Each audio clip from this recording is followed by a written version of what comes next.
welcome everyone to the sixth season, first episode of Can We Talk 420, where we live the changes we wish to see in the world.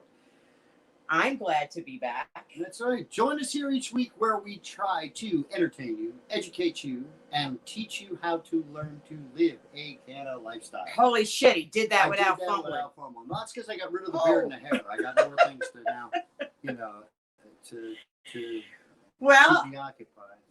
We are back with a vengeance, and still education first and foremost on the tip of my tongue always on cannabis, and it's so important to me that I called on a personal friend of mine that I count on dearly for my own health care. When I have questions, this is the man that I go to, DrDavid Bruce Allen, who is a world-renowned scientist of the plant. He is a retired cardiac thoracic surgeon from California. And David's going to be a guest each week on the show. So important and so exciting. Yeah, we'll give him a segment each week. And Rick, he's got an initiative right now that he's looking to help other states. He's in Mississippi and he's trying to put it through there. And he's looking for support from other states to push it through as well. But we'll get to all that. Yes. And just, well, one of the things I want to touch on and I want to briefly go over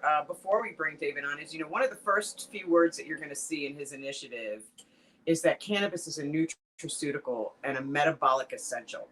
Just let those words resonate. If you don't know what those words mean, they're easily Googled and they're very easily to understand. Well, look, it's when we're talking about nutraceutical, we're talking about something that is good for the human body, something that is a nutrient, and a metabolic essential. Look at the things that we tend with every single day.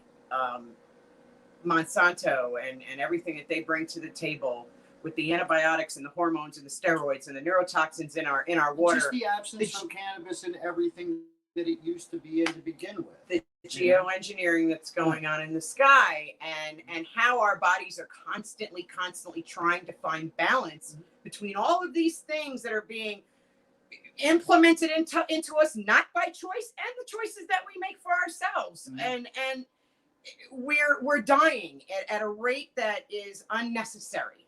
Well, it's all part of the plan. It's all been part of the plan since the late 60s with Codex Alimentarius, and 1 billion people would die alone just from starvation, and the number's not off by much. And if it's not, and they said 3 billion would die to begin with, and some would be by preventable disease, a billion cancer, more Alzheimer's, Parkinson's, heart disease, MS, all of these things, diabetes, all of these things that can be controlled with the body, and if not, we still have a natural means of. Can We Talk was always geared toward education. Peter and I have started it on education. We have been going 6 years strong now, and we need an education that you're going to listen to. Right. And you're going to listen to a man who holds a PhD. I know that. A man we respect as well. Yes, but a man who has, look, there's many doctors in Western medicine, right? How many of them have chosen to come out from underneath that and all of the policies and restrictions and regulations that come with it and say, you know what? I understand the science behind the plant and I understand human physiology, and what we're doing in the manner that we're doing it needs to be worked on in a way where cannabis is incorporated. And if I can't put it to you in terms that you can understand where people are really going off those pharmaceutical lines and going onto the dispensary lines and really starting to take some personal accountability for their health care, then I'm hoping that Doc's going to help you do that. Right, and listen, I always think of it this way: if I'm in a position where I'm laying there and I'm, my life is in jeopardy, and it's a condition of my heart, and I have somebody look at me and say, you know what? This is kind of bad, but We don't have to cut you open. We don't have to tear you apart. We don't have to put fake shit in you. You don't have to make it dependent upon the western side of this for infinity because we've now implanted something in you that's foreign. I mean, and here's an avenue we can take. I don't understand why that could ever be shunned. Me as the patient myself, if somebody offered me the fact that, hey, I don't have to cut your chest open, go in there and do this, you know what I mean? Like, why would somebody that makes that choice be in somehow a criminal? You know what I mean? And instead of someone that's just really trying to offer good. And that's what I don't understand about David's case. Well, I think that unfortunately, there's just so many people that are there. He'll explain that are dealing with clinical endocannabinoid deficiency syndrome that their brains are just turned off. The critical thinking caps have not been used in a while in our society, and they haven't been taught in the last generation and a half in school. So, we're really setting ourselves up for failure. But listen, with all that, let's see. What do you think we? Do you want to promote the rest of the stuff? We just want to do that end of the show. We can get right to David and get him on. And sure. Okay. Let's do that. Why don't you rock and roll? Sweet. So we are now going to bring Dr. David Bruce Allen on. I am so excited about this. Please listen up, because let me tell you, this man is brilliant. And the best part is he's got our best interest at heart. Holy shit, who'd have thunk it? Right. Let's bring on Dr. David Allen. Hey, y'all. Can you hear me? I see him spinning. Yes. There he is. Hi, Doc. How are you? I'm doing fine. What's going on? Can you hear okay? I can hear pretty good. Is there a delay? Good. No delay? Fine. Everything looks good. There's a little delay. Okay. There's I'm a having little some delay, problem but with not this. much. Okay, I see it. So I got it better. All right. So, you got it? what do you think? Well, I kind of want to come up. I'm so glad that you're here. Well, thank you for having me, Helen. What was that? Thank you for having me. Yes.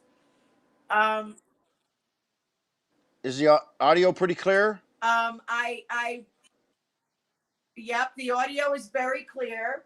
I don't know how much you were able to hear while you were backstage. Were you able to hear everything that we were discussing? I did. Okay, good. I did. I want people to hear a summary of your story and what brought you to the point of creating this initiative. Your story's pretty. I didn't delve deep into your story because I kind of want you to do that. Is that okay? Sure, that's fine. Well, God has made me experience stuff in a special way that led me to where I'm at. And without all of these pitfalls that I've had to stumble through, I wouldn't be here today doing this. Normally, I would be doing heart surgery, but a bunch of trouble came at the hospital, and I had to leave practicing heart surgery, and I went to California to do cannabis consultations because I've been using cannabis since I was 17 years old, all through medical school and 8 years of residency. I'm a board certified general surgeon and a board certified cardiovascular surgeon as well. And I had a practice here in Mississippi, and I had a 1.4% operative mortality in the state of Mississippi. And when I left, they raided my property here in Mississippi. It's called the Blue Hole. It's 48 acres. It's a big lake estate. And the police wanted the property. They wanted to seize the property for their own. And I was in California, and my sister was living here at the time, and they raided, and they found 4 grams of marijuana and 16 grams of hash. And they charged me with possession, although I was living in California, had a driver's license in California. And so when they raided here, a bunch of craziness happened, and I'm not going to go through all of that, but basically, I had to go back to California to practice. I spent 14 months in jail here, and went back to practice in California, and I got hooked up with uh, the Human Solution International with Joe Grumbine, and what we did was we did court support for cannabis cases. And I attended probably 60, 80 cannabis cases in California, and I probably have more experience in cannabis cases than most lawyers do. And I testified as expert witness. And what happened in California was really interesting, and this is really super interesting for everybody who's an activist needs to know this. Um, since they Mhm. since they made cannabis semi-legal in California, they still arrest people, and they still. What that means is, uh, for the most part, drug task force and law enforcement are not involved with cannabis issues in California, and since it's not a, a legal matter, since it's not a criminal case, it's a civil case, and what happens is. Um, Code enforcement officers will fly drones over your property and take photographs and charge you with abatement crimes for cannabis. And code enforcement is not police, they're not police, so they don't have to abide by police Right. rules, which are you have to have a search warrant. So they're just a private company, and actually, Right. people are doing this online. They're taking Google Earth and looking at people's property, and then calling in to drug enforcement or code enforcement, Yeah. and they get money for turning you in. And Mhm. so what happens is you go. They charge you your property taxes with a lot of abatement crimes, and sometimes this charges are more than what the property's worth, and they take you to court uh, in code enforcement court, and they have two code enforcement officers. I call them garden police, testify against you. They hire a lawyer they call the code enforcement officer. He's the hearing officer, and you don't get a lawyer because it's a civil matter, not a criminal matter, and you don't get a jury of your peers. So the drug war rests on two legs. Okay, this is important for people to understand. The first leg is jury nullification. So they, for the drug war to work, they have to have 12 jurors say guilty. And if one person says not guilty, the drug war business plan doesn't work. And and now it's really kind of hard to find 12 people to say guilty for a flower crime. And so that part of the drug war is kind of failing for them. And if they make it semi-legal, then they can take the juror out of the equation. The other leg that cannabis stands on, that the cannabis prohibition stands on, is the CSA scheduling, the Controlled Substance uh, uh, Administration. So the CSA class is Schedule 1, means cannabis is not safe under doctor supervision and currently no medical utility in the United States. Now, that's specially worded, and what that means is any studies from the outside of the United States are not accepted, only studies here. And since they don't allow doctors to study it here, it's a catch 22. You can study it if you Mhm. apply to like three or four different entities. The National Institute of Drug Abuse is one of those, and their title, drug abuse, means that they don't study anything that proves cannabis efficacy. They only approve studies for drug Right. abuse. So it's almost impossible to Right. do a clinical study on cannabis in the United States.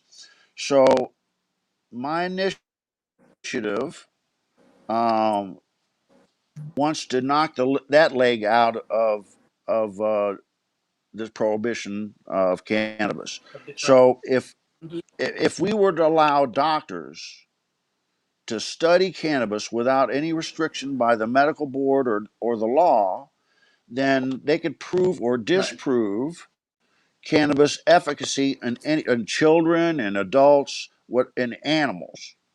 So my initiative is entitled Right. "The Real Legalization and Decriminalization of Cannabis and Hemp, and the Legalization of the Medical and Scientific Study of Cannabis and Hemp in Mississippi."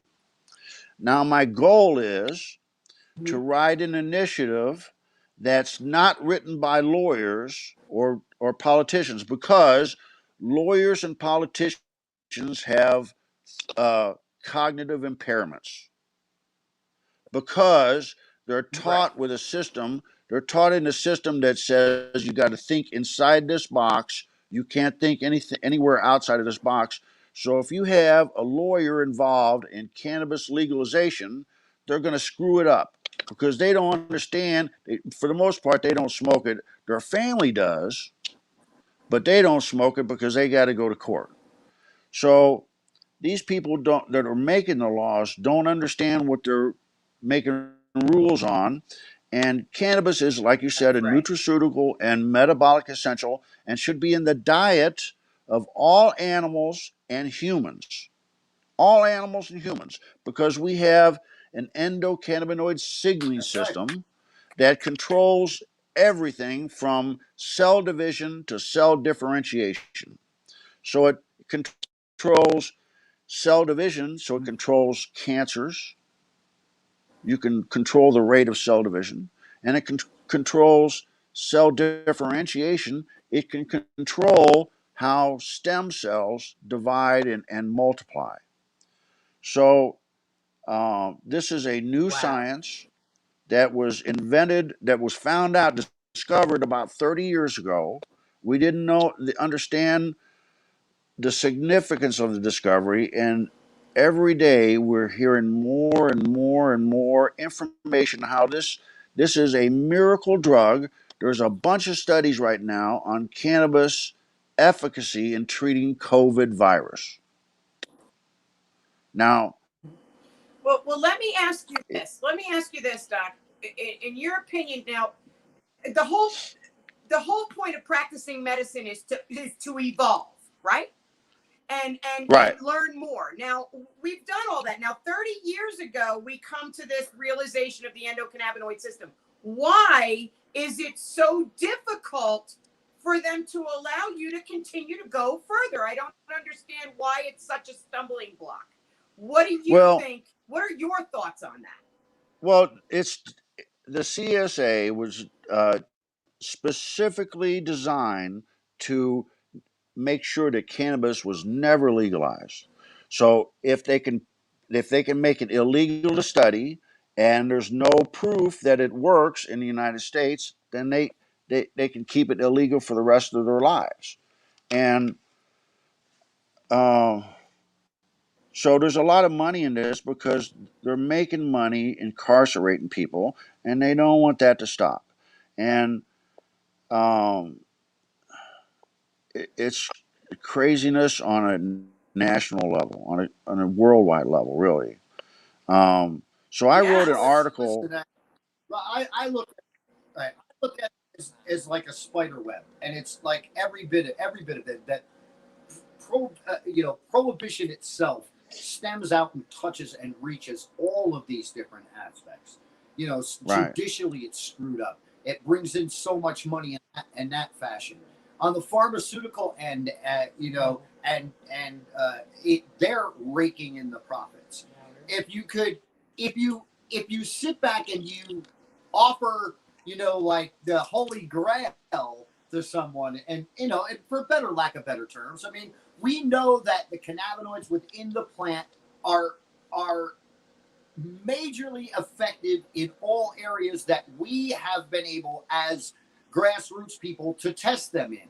Now, yes, if we had it available to like-minded medical professionals that could go and study the plant and figure out, I mean, let's face it, there's maybe 4 cannabinoids that everybody really ever works Right, with right. out of 114 identified in the plant or whatever it is that are left for us to examine. Right. We need Right. that. We're in the time infancy. in the laboratory now, not in our backyard. Right. We're in the infancy of this science for sure.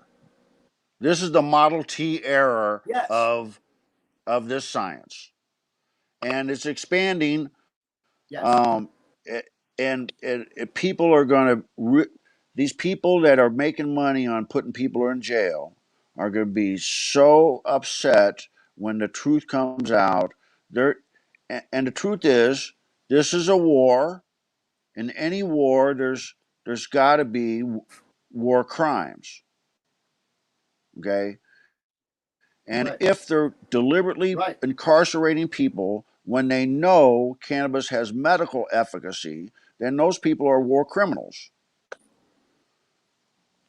That's right. And so Well, I want to. My initiative was written with the intent of people that live in other states where cannabis is legal. They don't understand it's not really legal. They think it's legal, but it's not. And Right. I want my initiative was written so that some states you can have initiative process by the citizens, so you can write an initiative, and if you have enough people sign it, then it goes before a vote for the people, and if the people vote for it, then it becomes right. law, and it completely bypasses all the lawyers, and they hate that. So, for instance, just recently they had passed a law, Prop 60 or Initiative 65, which made medical cannabis semi-legal in Mississippi. And what they did was they put it in the Constitution, and the pot haters, uh, they hated the fact that it was going to be in the Constitution and they couldn't change it because, just like in California, what's happened is some of the cities, the guys say, "Oh, I hate pot, so I'm going to ban it from my city." So they're banning it for citizens that live in that city. They're making the decision, although all the state voted for it. These guys think that they can Right. not have it in their city, and that's legal. And so when they put it, so my initiative is written that says all the laws of this initiative will be placed in the Constitution so that pot haters can't later change them without uh, a vote from the citizens. So they can't just by themselves make a law that says we're not having dispensaries here in this city. So it specifically says it's in there so pot haters can't change the law without a vote of the people. And so I think that other states could take this initiative, copy it, modify it in any way you want, and send it to the. All you have to do is send a certified copy to the Secretary of State, and they get it and they send it to the Attorney General, and they approve it or disprove it. If they approve it, then you get a number for it, and they print it in the paper, and then you got 12 months to get so many signatures, and if you get it under that time limit, then it goes before the vote. And so it's fairly easy to do this. And so people that live in like California or other places that have cannabis initiative, then they could actually change bad cannabis law into uh, something that's Right. activist friendly, because Right. activists Right. know about it and they think different from the lawyers. Right. Right. Exactly. So Exactly. Well, so I say it all the time. It's pretty arrogant of man to think that they can just regulate, Mother Nature without knowing anything about her. She's here to regulate us, and I think that that thought process just has to change. Yeah. For sure. well, these people are familiar with the Bible, And Romans 14:2 says, "Some may eat all things; others who are weak eat herbs." And Romans 14:3 says, "Let those that eat herbs not despise those that don't, and let those that don't eat herbs not judge those that do." It's God's words, That's not right. mine. It's wrong to judge That's right. people for using a plant. That's right. That's right. So That's right. that's where I'm coming I from. say all the time. And so, I say all the time when people try to bring religion into it. I say you can't claim that you worship a God because a God is perfect, and then a perfect God wouldn't put an imperfect plant upon earth for us to. It don't work that way. He created well, all the and argument, everything.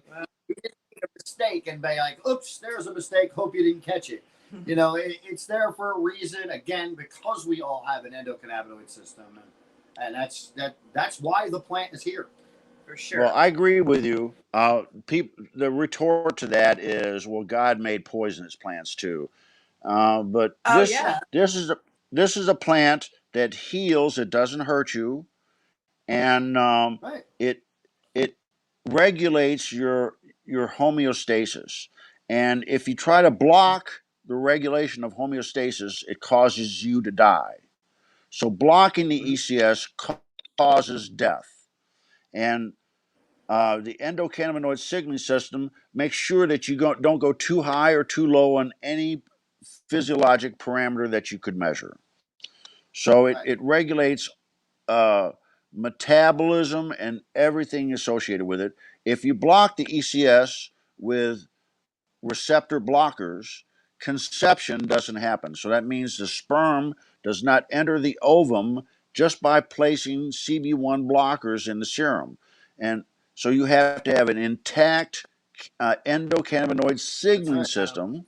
And I call it a signaling system because that's what it is. It signals chemical messages from the serum into the cell and and causes physiologic change. And there's CB1 receptors on the cell surface, the cell membrane. They're on the mitochondria and they're on the nuclear membrane. So these things are so important. There's more cannabinoid receptors than all the other receptors combined. Now, people may not understand what a receptor is. Uh, Receptors are just long chains of amino acids. If you have a long enough chain of amino acids, it's called a protein. So CB1 receptor is a protein of a bunch of amino acids. It actually transverses the membrane 7 times. Part of it's on the inside of the cell, part of it is on the outside of the cell, and the part that's on the outside of the cell folds upon itself depending on the charges on the amino acids.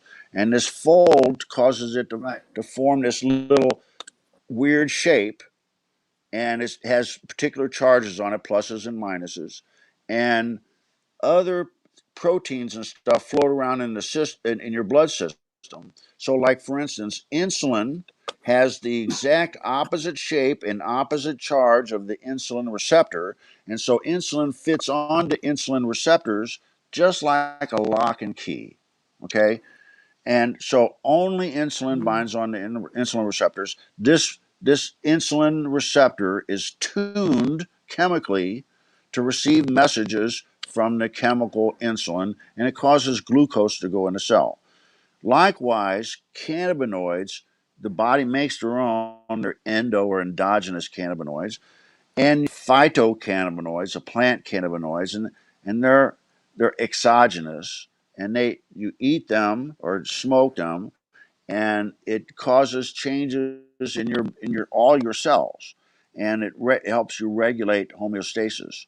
So we're finding out all kinds of miraculous information about um, cannabis activity against bacteria and cannabis activity against viruses. So, cannabis kills a number of different bacteria, and it kills them by a mechanism that's really unknown, and it's different from all the mechanisms of action for all the other antibiotics. And what that means is the epiphany of that is that cannabis is a new classification of antibiotics and probably a new Wow. classification of antivirals.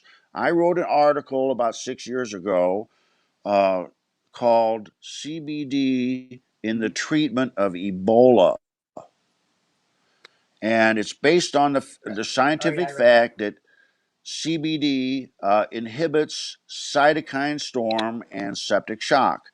And um, in animals, given enterotoxin B, which is from Streptococcus, if they give them the enterotoxin B, 100% of them die.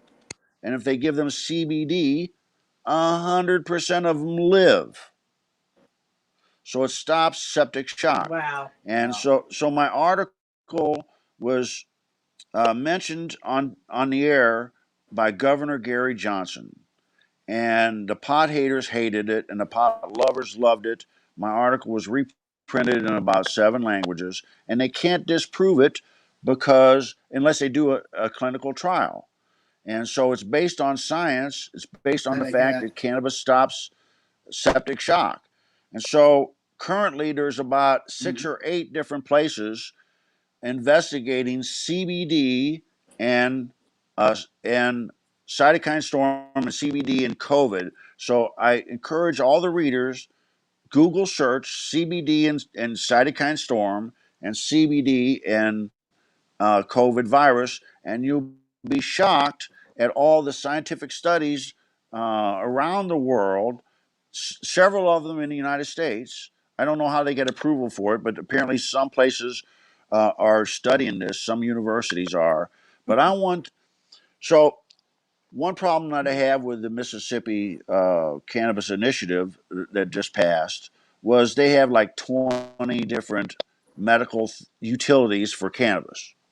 And I'm sure some lawyer was involved in doing that. And the truth is, we don't know all the applications for cannabis because we're in the infancy of the science. And just for instance, what if some doctor decided, well, a burn wound might be treated with cannabis oil because currently we're using, when you get a burn, they put silver-sulfidine, which has silver and sulfa in it, and it kills the bacteria and allows your skin to grow back over.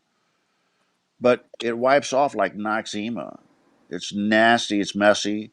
But cannabis oil has viscosity to it, and you can make it any viscosity you want. You could make it like a candy coating on an ice cream cone.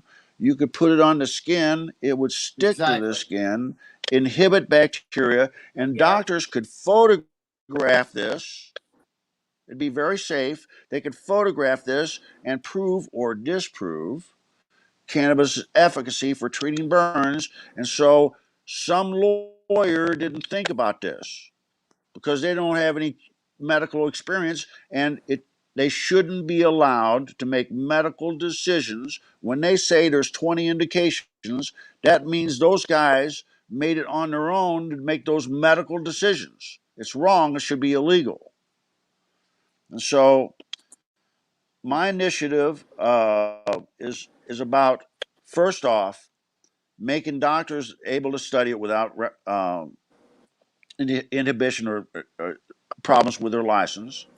And the second thing is, if you have a plant limit, if you have a quantity limit, that means you need an army of police and government inspectors to check and see if you're in compliance. And their job, a compliance officer's job, is to find you not in compliance.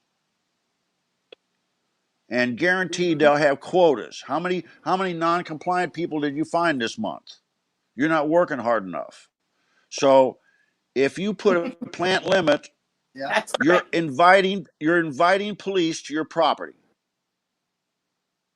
And the truth is, if cannabis is legal, it's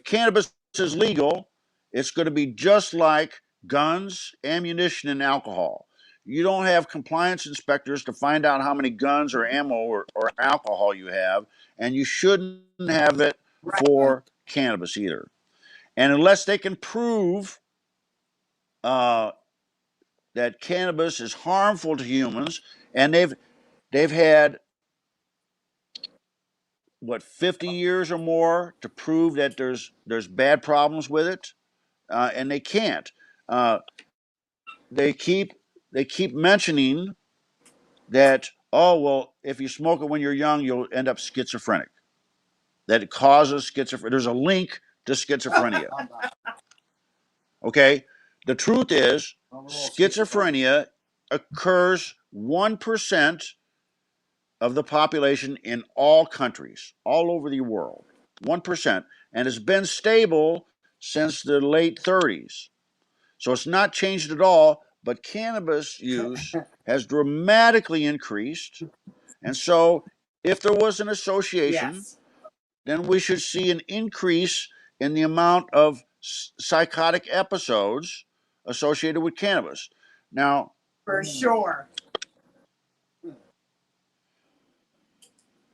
people, especially people that are not familiar with cannabis, if they use cannabis, sometimes they have a panic reaction.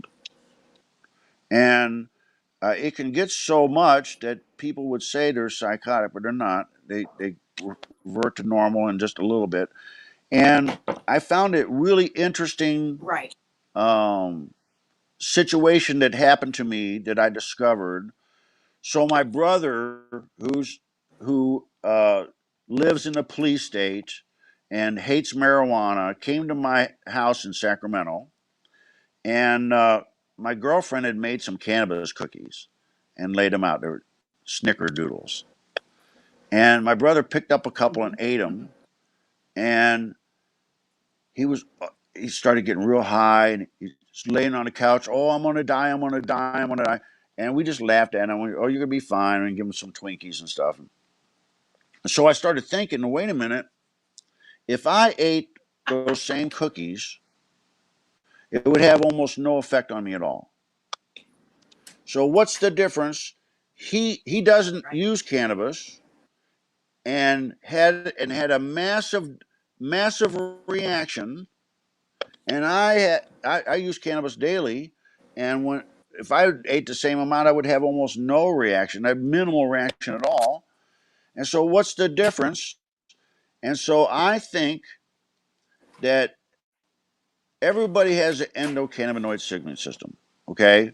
And the ECS is responsible for maintaining homeostasis. So homeostasis is everything in physiology goes up and goes down.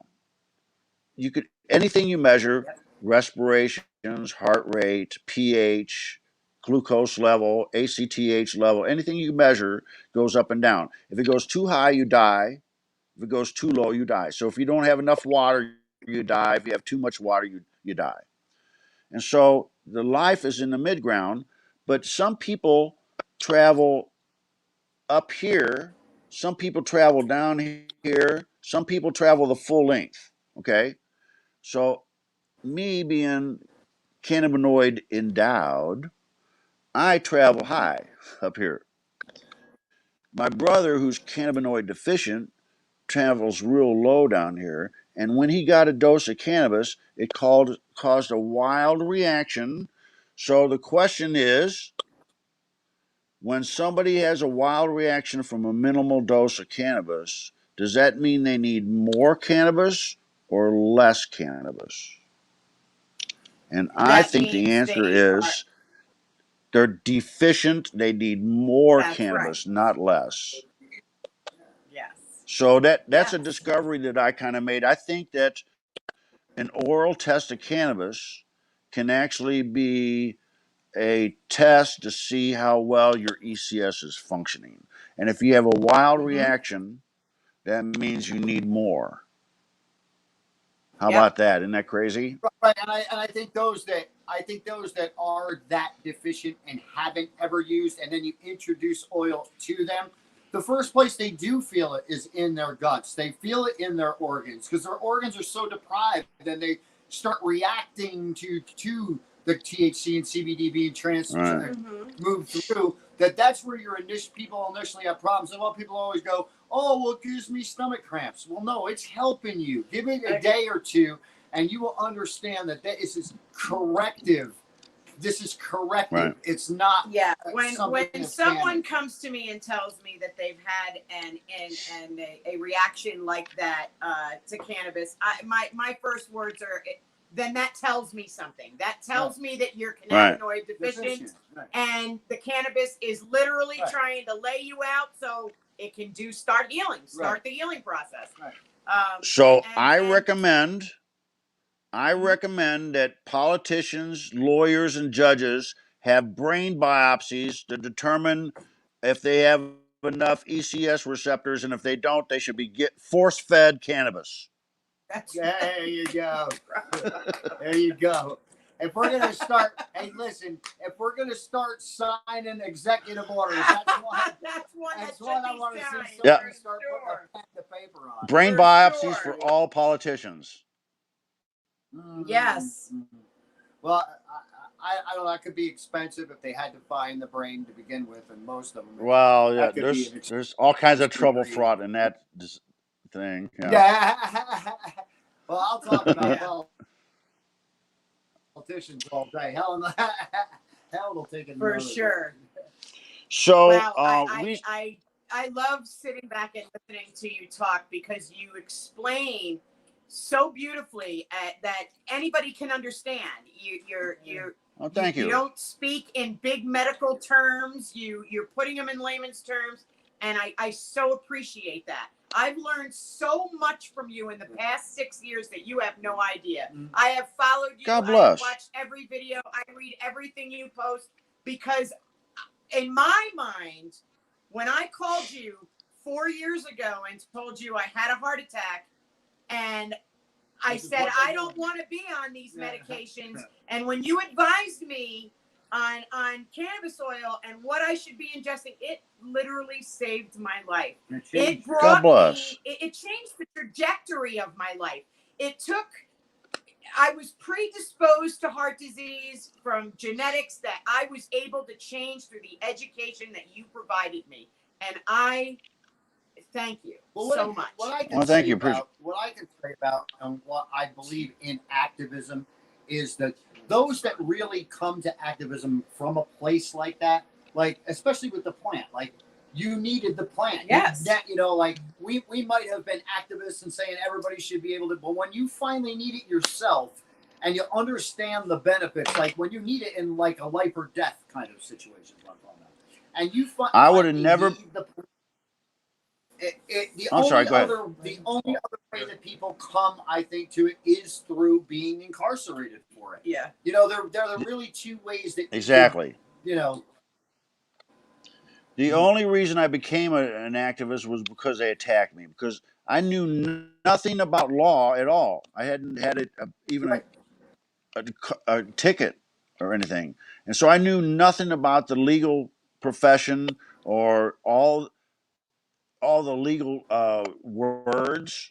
So I had to educate myself, and when they attacked me, I had to become an activist. And when I got in California, I had to go to court support to support people that had been charged with cannabis crimes. And sometimes we have 30, 40 people in the courtroom with these little ribbons and stuff on.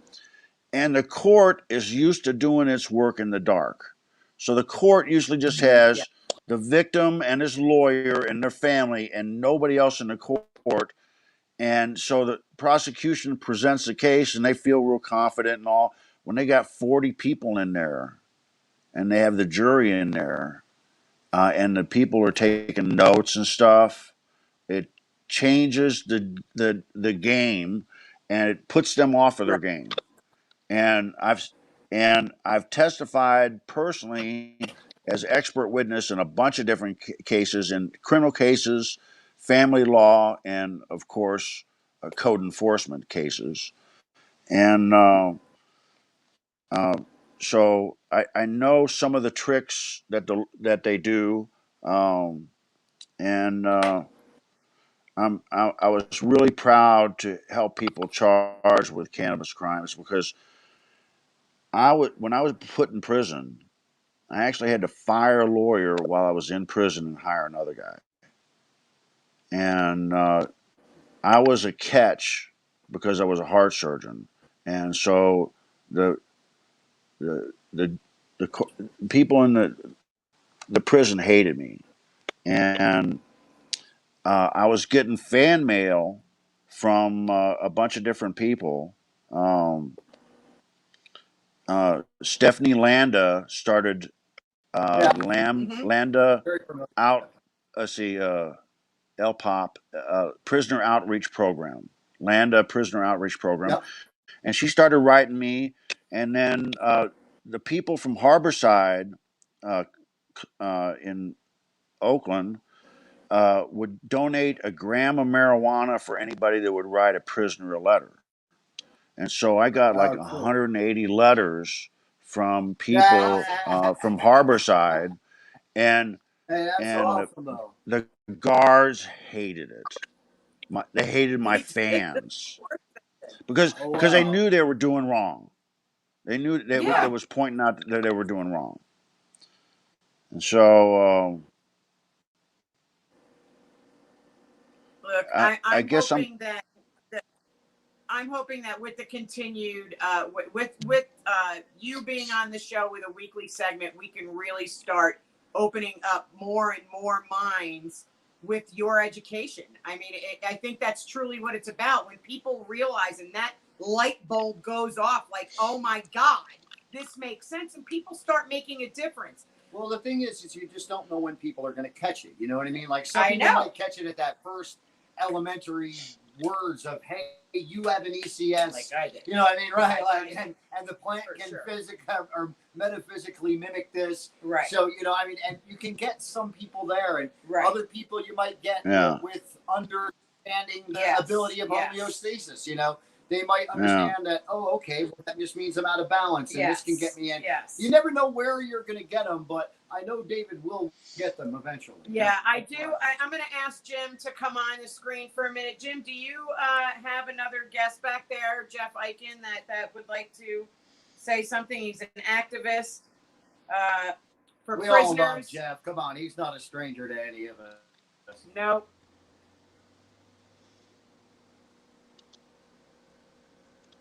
You see him? There he is. Hip, hip, Hip, hip, hooray. That's our new peace sign. That stands for weed. That's right, brother. it's a gang sign, yeah. But It's a weed gang sign, yeah. don't do it backwards, and don't do it on the White House because it's also white supremacy. Right. So it's up? nice to meet you, doctor. It's nice to meet you, doctor. I'm already friends with these knuckleheads, and so I want to know a little bit about the technology because I met Dr. Machula. Tell me about You met Dr. Mashulam? Yes, sir. Well, Dr. Mashulam was the first person to identify the molecule THC, and he was the first person to identify the CB1 receptor and CBD, I believe. And what happened was he was in Israel and he obtained like 40 pounds of hash from the police, and he started doing experiments on it, and discovered the molecule, but we didn't really know what all this meant. And Aren't they trailblazers in and then Israel? finally Israel is the center for the most. They've done the most scientific study on cannabis than them and Spain too. Dr. Guzman in Spain. Yeah. And they're starting to do some experiments in the United States. What happened was Donald Taskin was applying to do cannabis studies in the United States, and every time he'd apply for a cannabis experiment, they would deny him, and his experiments were designed to prove cannabis efficacy. And so what he did is he got smart, and he said that he wanted to see if cannabis had a negative effect on HIV medicines, and they proved it because it was a study to prove that cannabis had negative effects on HIV medicines. And when they completed the study, it actually showed cannabis benefit and no intervention with pharmaceuticals. And so he was able to get that study through. And some people accuse cannabis, oh, it's going to interfere with other medicines that we give you. So they're afraid that if you mix cannabis with other pharmaceuticals, that it have a negative effect. And I suppose that might be true with, um, heroin or something. Maybe not though. But the truth is, heroin and all these other things work on other physiologic parameters. They have nothing to do with the CB1 receptor, and cannabis's major effect is on the CB1 receptor and not on any other pharmaceutical pathways. So it doesn't affect the rate of your liver processing Coumadin, for instance. So it won't affect your Coumadin Right. levels at all. The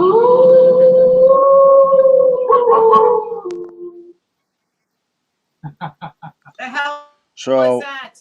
That was my timer. Wolf was in the house.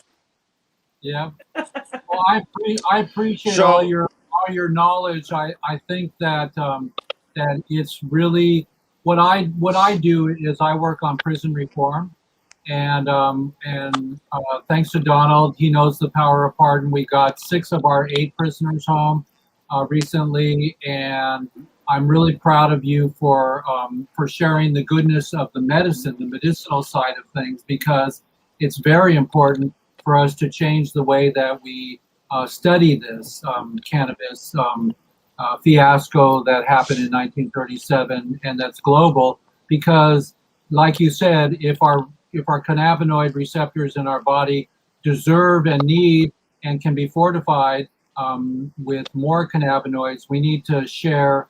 My dream is to share the information. My dream is to have a cannabis hospital. I'm working with Patch Adams right now. He was on my show last month, and I asked him in his new hospital that he's funding if we can have 10 beds out of 40 and have cannabis doctors there that can prescribe the dose for the ailment, because there's no PDR. There's nobody telling us in a book that we can open up and say this strain Right. is good for prostate. This strain is good for epilepsy. This Right. strain is good for that, and how much compared to your body weight. So I'm really proud of you for foraging that and for holding strong with helping. I think the bottom line is we just end prohibition, and then we can start to get the cannabis hospital available. I'll tell you a good story regarding that. A good friend of mine, Donna Corby, had a stroke, and she's a cannabis user, but she had a stroke and went to the hospital. And after she was placed in a hospital bed, she was like super lethargic, and so me and some friends thought we were going to give her some cannabis oil. So I got some cannabis oil in a little syringe, and I went up there and gave her some. And she's laying over, lethargic, couldn't talk, and just like half asleep, and hard to arouse. We give her this oil, and within 5 minutes, she's up and talking to us. But one of the nurses caught me doing it. So what they did was they hired a patient sitter specifically to prevent us from giving Donna oil. And it didn't matter, because what I would do is I would have it in a syringe, dosed out, and I would just insinuate myself between the patient sitter and Donna and give it to her real quick. And every time, we did 6 or 8 times, every time, without exception, she'd be lethargic and she would be awake and talking to us within a 5 minute period after giving it to her. And so this has happened. So the U.S. patent, cannabinoids as antioxidants and neuroprotectants, the patent came out in 2003, and it says in there, and it's a Department of Health patent, and so it's a government patent, and it says in there that they give rats CBD, and they caused a stroke by ligating their superficial temporal artery, causing a stroke. And in the animals that they gave CBD, the stroke size was 50% smaller. Now, there's never been a study, a human study, since 2003, and that's really a war crime. They have not allowed a human study on cannabis and strokes. And so it's my contention that everybody that died from a stroke since 2003 is a victim of the drug war. Been murdered. Yes. Well, I'm so, proud of you. Absolutely. Well I'm said. proud of you for raising the awareness that we need to know that people can have a choice. Well, Yeah. my advice is Well, to Jeff, anybody thank you that so has much a for coming stroke. on. Is there... Right. Go ahead, Doc. Are you going bye-bye? Well, my advice is anybody No, you that go has a ahead. stroke, Go ahead. give them cannabis oil. Can you hear me? Yes, we got you. We got you loud and clear. Hello? Yeah, for sure. Yes, loud and clear. Okay. You're doing great. All right. No, we got you. Yeah. All right, great. It's been an honor. I'll come on and share Hey, about So, the Jeff, you prisoners got any next plugs? time. I'll share about the prisoners next time. Nice And to meet you. I'm very proud of you. Please and and get we'll a copy. we'll have you on, and maybe I'll get Dr. Machula. Oh, I would love that. Okay, that would be great. Okay. You should That would be great. you should probably interview Dr. Love you, Jeff. Robert Melamede as well. Melamede. Okay. Yeah, he's a Okay. great interview. Dr. Robert Melamede. I have his Okay. phone number if you want. I can get you his phone number. That would be great. Why don't you guys get it for me, Sure. and we'll share everything, and we'll stay in family. And thank you so much. Bless you, and happy 420. We love you, man. Take All right, God care, bless. Jeff. Yeah, we love Jeff. Yeah, Jeff is a Just great guy. family. He's a good activist. There's so many activists that I've come across since we've started in almost 10 years ago, and Some are good. some bad. are He's some definitely some good are have their priorities in check with why they're doing what they're doing. So important. They recognize that our society is very, very sick, and we need to free the plant to heal our people and to heal our planet. Right. You know, Mother Nature's getting ready to purge. We abuse her so much. Go to lifersthemovie.com. Right. Yes. That's Jeff's movie that he's got out 54 lifers. Yeah. And he was What's the in name of prison it? with some of these guys.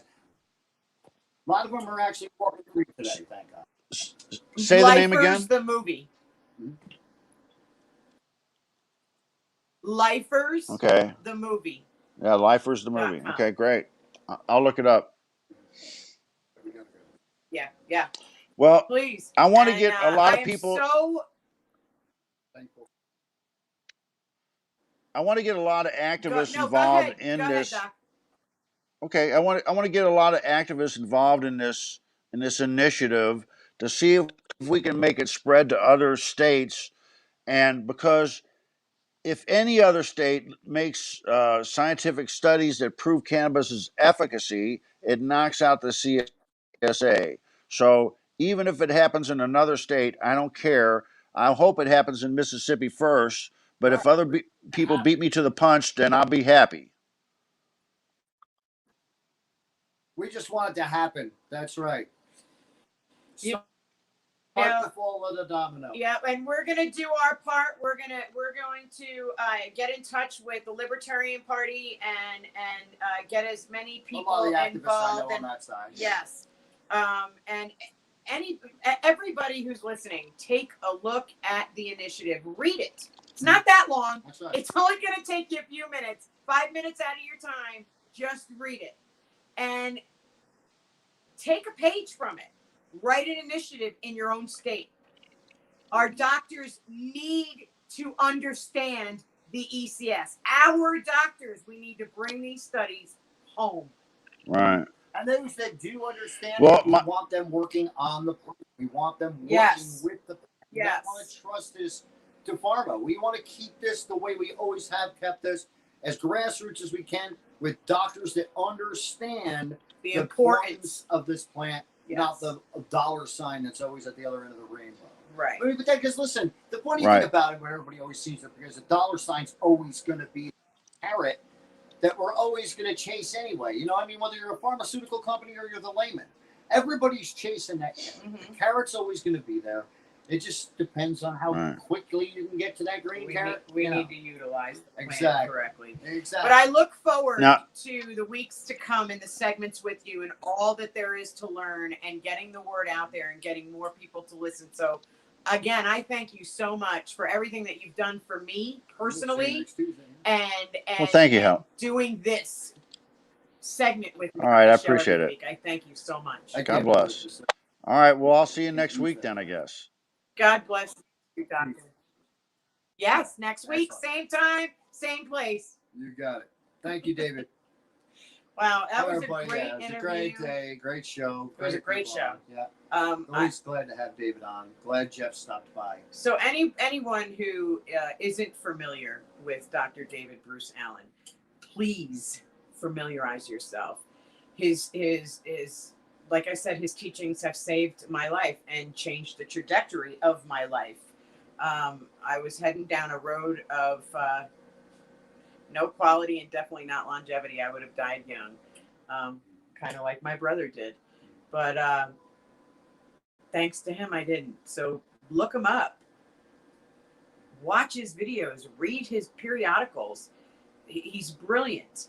And take the time, I can't stress it enough, to look at the initiative, read the initiative, and I hope something in there and in his teaching wakes you up to get as passionate about these changes that we are, because we understand what's happening, and everybody needs to. That's the point. So until next time, Yeah, we're running please, all over, so yes, gotta- we are. Please be the best you that you can be just by simply living the changes you want to see. Join us next Tuesday. We'll definitely have Dr. David Allen back with us, and we'll definitely promote our new Patreon account, and you can show you how you can be directly involved in the production of the show, and you Yeah. can speak to Dr. David by yourself. That's right. I mean, honestly, during this, but it's a pretty cool thing. But we'll explain that all next week when we return. That's right. See you next Tuesday. See you next Tuesday.